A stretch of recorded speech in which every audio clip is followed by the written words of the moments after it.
भारत की एक ऐसी अनोखी रस्म जहां सभी भाई एक ही लड़की से शादी करते हैं। जी हाँ, मगर वीडियो में आगे बढ़ने से पहले YouTube पर मौजूद हमारे चैनल को सब्सक्राइब कर लें और साथ मौजूद बेल के आइकन को जरूर दबाएं मजीद ऐसी ही वीडियोस को सबसे पहले देखने के लिए।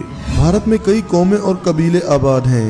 हर कबीले के अपने अपने अनोखे रस्म रिवाज हैं। उन्हीं में से एक है मेघालय कबीला, जिनमें एक बहुत ही अनोखा रिवाज पाया जाता है। इसमें औरतें जितनी चाहें शादियां कर सकती हैं। इतना ही नहीं, वो चाहें तो अपनी शादी के बाद अपने खामन को ससुराल में रख सकती हैं। इस कबीले में मर्दों का नहीं बल्कि औरतों का राज होता है। हालांकि इस रस्म को खत्म करने की काफी कोशिशें की गई हैं।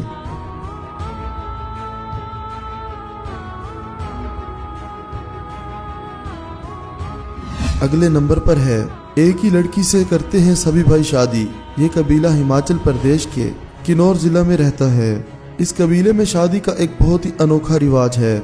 इस रिवाज को यहाँ की जबान में घोटल रिवाज कहते हैं। सदियों पुरानी इस रस्म के चलते सभी भाई एक ही लड़की से शादी करते हैं। दोस्तों, ये रस्म यकीनन काफी घिनौनी और खतरनाक रस्म है। आपका इसके बारे में क्या कहना है, हमें कमेंट बॉक्स में जरूर बताइएगा। भाई बहन के दरमियान शादी छत्तीसगढ़ में रहने वाले एक कबीले की एक ऐसी ही अनोखी रस्म है। जी हाँ, यहाँ मौजूद एक कबीले में बहन भाई आपस में शादी कर सकते हैं और अगर शादी करने से कोई मना करता है तो उसे काफी कड़ी सजा दी जाती है। यही वजह है कि लोग आज भी इस रस्म को करने पर मजबूर हैं। दोस्तों, आपका इन अजीबोगरीब और घिनौनी रस्मों के बारे में क्या कहना है, हमें कमेंट बॉक्स में जरूर बताइएगा। और दोस्तों, इस वीडियो को लाइक करते हुए अपने दोस्तों के साथ शेयर जरूर कीजिएगा। आपके कीमती वक्त का शुक्रिया।